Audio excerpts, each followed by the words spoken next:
Mapagpalang araw mga ka-trippers! Dahil nakuha ko na isa uli na judge sa first art event ni Sir Carlo Calmante, mga ka-trippers, ito ang vlog ko ngayon. Nangyari po ito noong July 18 sa Sampot, Panikitarlac sa Calmante Cafe po mismo na pagmamayari ng isang mabait at isa rin pong artist na katulad ko na si Sir Carlos Calma. In short po, ay si Sir Calmante. Mga ka-trippers, bago po niya idaos ang first event po ng Calmante Cafe, ilan weeks po bago ng pa-event niya, ay nag-consult po siya sa mga artist din po na katulad ko na mga taga-paniki at kasama ko rin po na judge na si Sir Michael Lemon at si Sir Doc na sila rin po ay mahuhusay na artist dito sa paniki. Nung pinost nga po ni Sir Carlos Calmante sa FB ang pa-event niya na first art competition na gaganapin po sa Calmante Cafe, ang dami na po na gustong sumali. Kaso, ang total limit lang na pwedeng sumama po sa contest ay 15 person lang. Ngayon 2024 po yan. Alam ko po at dahil maganda ang naging outcome ng event ng Calmante Cafe, palagay ko at tiyak yung mga ka-trippers ay masusundan yun.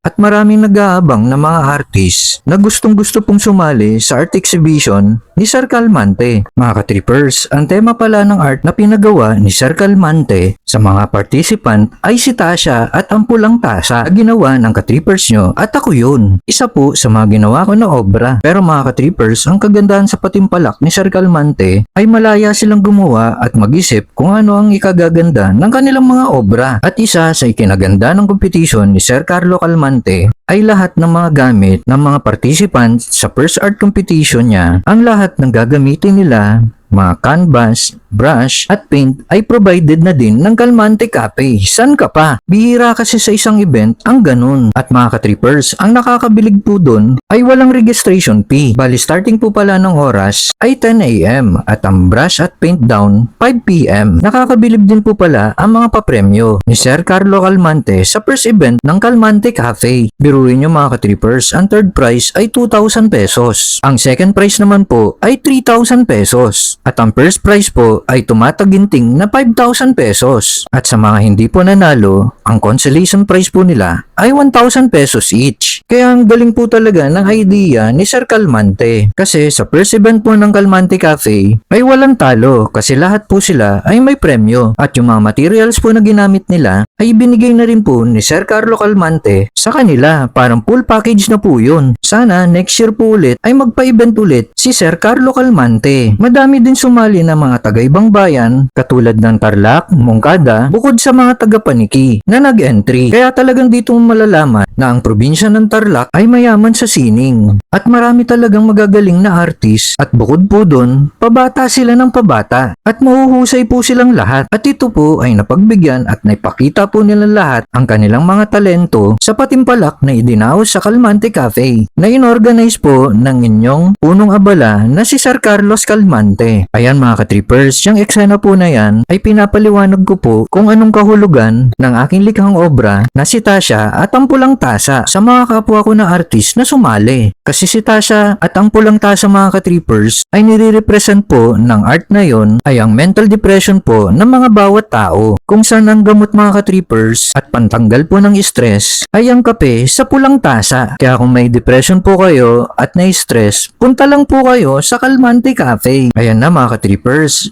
ang announcement po ng mga nanalo. Ang dami po talaga magagandang art na ginawa ng mga participant at kahit kami mga hurado ay nahirapan sa pagpili dito kasi para sa akin mga ka-trippers, lahat po ng sumali o participant ay panalo. Kaso sa bandang huli po, tatlo lang po talaga ang magwawagi sa patimpalak ni Sir Carlos Calmante. Kaya napakaswerte po talaga ng mga nanalo sa pa-event niya. Actually nga mga ka-trippers, lahat po sila ay panalo Kasi sa papremyo at giveaways pa lang po, solid na. Kaya salamat po Sir Carlo Calmante at naging party po kami ng first art competition po ng Calmante Cafe. Salamat po!